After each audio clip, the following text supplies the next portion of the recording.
ho na čerstvý vzduch, na chatu.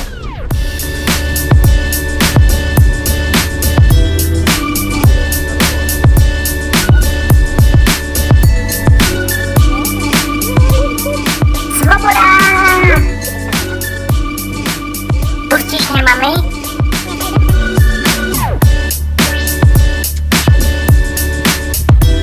Trošku čerstvé vlákniny na moje zažívání. Jo, aha, tady se dělá děda. Co to bylo? Tatko, co tady zase děláš? Pojď si radši hrát, pojď si se mnou hrát. Ty trošku, no tak, hejbej se. No tak přidej, pojď.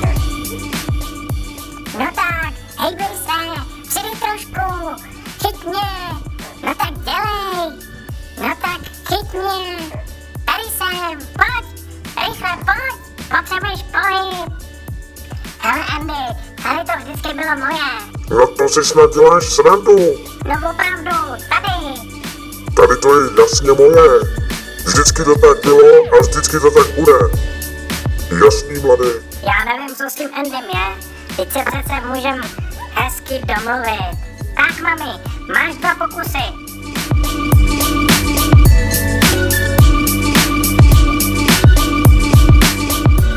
To byl první.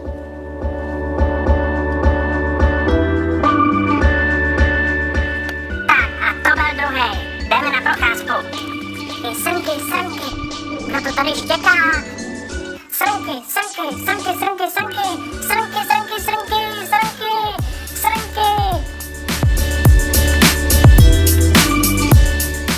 Hurá na srnky!